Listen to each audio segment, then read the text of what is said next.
Aqui estamos mais uma vez para o nosso estudo em grupo das obras de André Luiz. Continuando o nosso lar, hoje será o capítulo 21. Continuando a palestra. A palestra, senhora Laura, exclamei com interesse, sugere numerosas interrogações, revelar-me-á curiosidade, o abuso. Não diga isso, retrucou bondosa. Pergunta-te sempre. Não estou em condições de ensinar, todavia, é sempre fácil informar. Rimo-nos da observação e indaguei em seguida. Como se encara o problema da propriedade na colônia? Esta casa, por exemplo, pertence-lhe? Ela sorriu e esclareceu. Tal como se dá na terra, a propriedade aqui é relativa. Nossas aquisições são feitas à base de horas de trabalho. O bônus hora, no fundo, é o nosso dinheiro. Quaisquer utilidades são adquiridas com esses cupons, obtidos por nós mesmos, à custa de esforço e dedicação. As construções, em geral, representam um patrimônio comum, sob o controle da governadoria. Cada família espiritual, porém, pode conquistar um lar, nunca mais de um, apresentando 30.000 bônus hora, o que se pode conseguir com algum tempo de serviço. Nossa moradia foi conquistada pelo trabalho perseverante de meu esposo, que veio para esta esfera espiritual muito antes de mim. 18 anos estivemos separados pelos laços físicos, mas sempre unidos pelos elos espirituais. Ricardo, porém, não descansou. Recolhido ao nosso lar, depois de certo período de extrema perturbação, compreendeu imediatamente a necessidade do esforço ativo, preparando-nos um ninho para o futuro. Quando cheguei, estreamos a habitação que ele organizara com esmero, acentuando-se nossa aventura. Desde então, meu esposo ministrou-me conhecimentos novos. Minhas lutas na viuvez haviam sido intensas. Muito moça ainda, com os filhos tenros, tive que enfrentar serviços rudes. À custa de testemunhos difíceis, proporcionei aos rebentos da nossa união os valores educativos de que eu podia dispor, habituando-os, porém, muito cedo aos trabalhos árduos.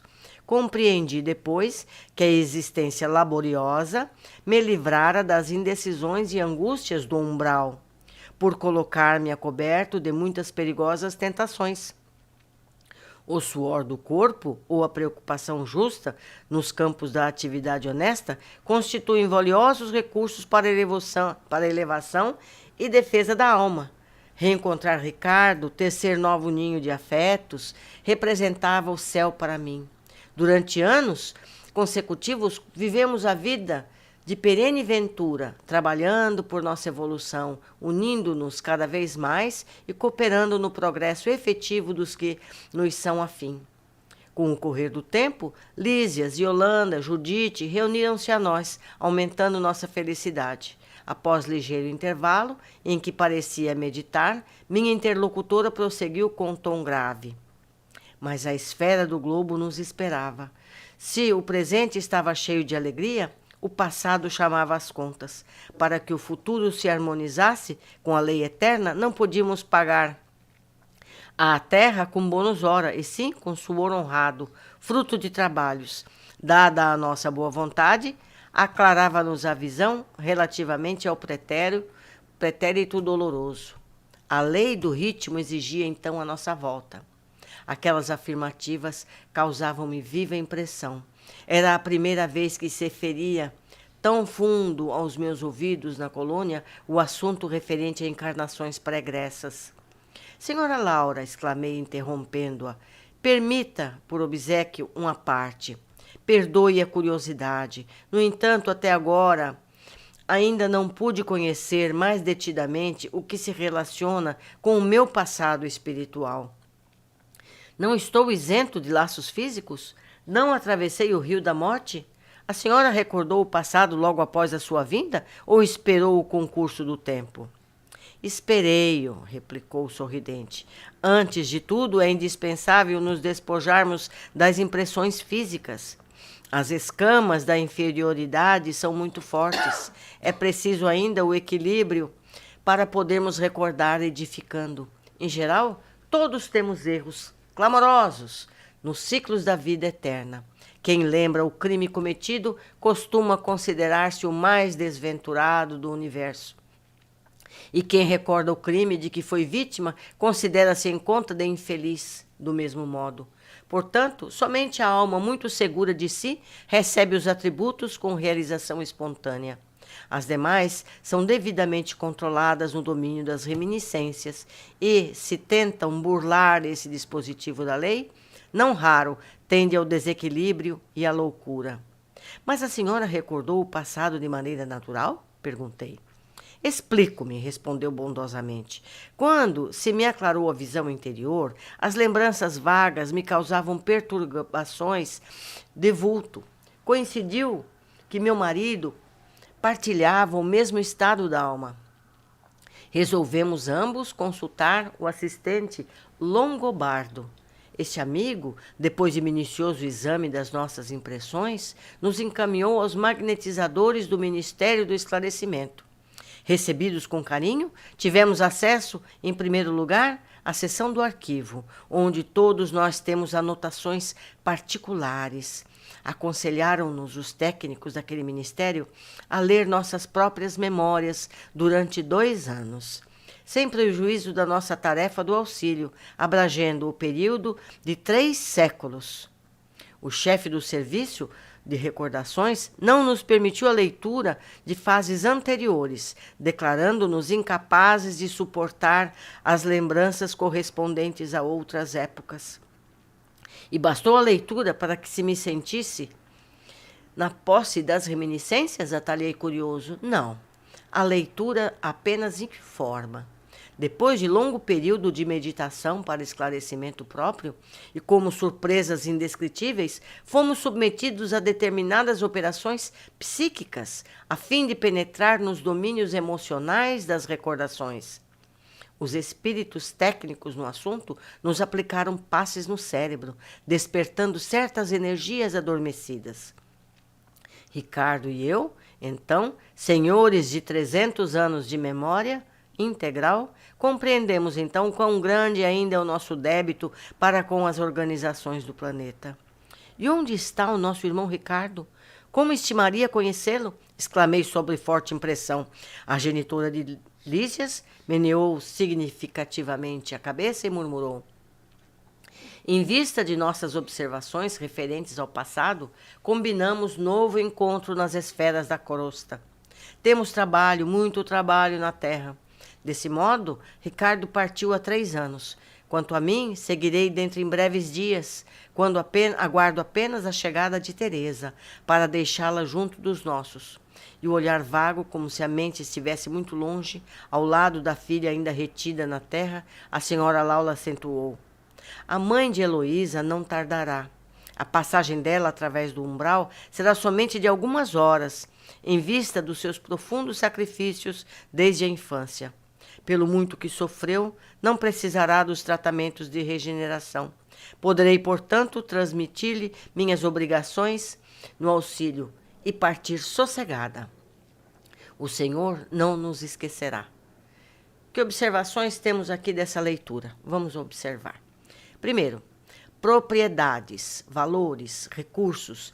Aprendemos aqui que o trabalho é sempre recompensado e gera recursos que podem ser usados para adquirir o que desejarmos, inclusive o direito a uma moradia familiar, que é propriedade ainda da governadoria. Só podemos usar uma casa.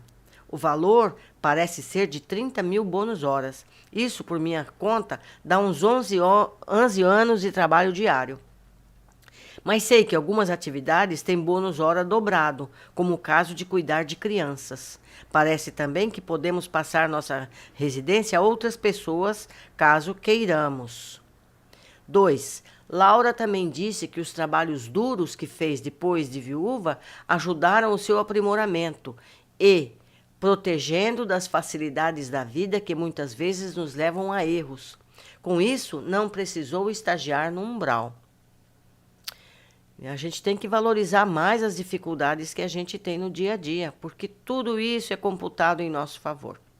Reclamar menos e encarar melhor as nossas dificuldades. 3. Apesar de tudo, ainda haviam contas a acertar no plano encarnado e planejavam a volta. Até mesmo a pessoa boa tem resgates a fazer de suas vidas anteriores. Pelas contas, 300 anos foi o que eles tiveram. É praticamente 3 vidas, porque se a gente vive, em média, no passado vivia menos, né? 40, 50 anos, mais 40, 50 anos no plano espiritual, deve ter revisto umas 3 ou 4 vidas no máximo. 4. O esquecimento e lembranças do passado. Laura relata que esperou o tempo necessário para poder lembrar do passado e formular resgates futuros. Saber que erramos antes de estarmos preparados nos faz imaginar sermos infortunadas vítimas. E saber que erramos com outras pessoas nos faz sentir desventurados também. 5. Quando passaram a sentir desconforto emocional por conta das lembranças imprecisas, recorreram ao Ministério do Esclarecimento para terem acesso às lembranças do passado que provocavam o desconforto. Ali tiveram acesso às anotações sobre as suas vidas. Vejam só, há arquivos com relatos de nossas vidas. Isso é muito importante. Levaram 2 anos para conhecer as vidas durante 3 séculos. Na Idade Média, vivíamos em média 40 anos, como eu falei agora há pouco. Às vezes menos. Calculando então 4 ou 5 vidas, pois há o período entre as vidas. Vemos também que esse período foi permitido para eles, era o que podiam suportar, pois vidas anteriores seriam mais difíceis de serem conhecidas e encaradas, porque nós não somos pessoas maravilhosas. Todos fomos muito bárbaros no passado. Somente quando tivermos entendimento e compreensão do que somos e que fomos, poderemos conhecer mais, planejar o reajuste necessário. Depois, na leitura, a meditação a respeito, foram ainda submetidos a tratamentos magnéticos. O entendimento das faltas anteriores leva a desejar reparar o passado. A mãe de Heloísa passaria apenas algumas horas no umbral, pois teve uma vida de sacrifícios. Acredito eu, como foi dito antes, que as vidas difíceis, de modo geral, nos afastam das oportunidades de errar. Tivemos aqui muitos esclarecimentos. Quem sabe vocês se animam e escrevem aí nos comentários, seja no canal do YouTube, seja na nossa página no Facebook. Até a próxima oportunidade.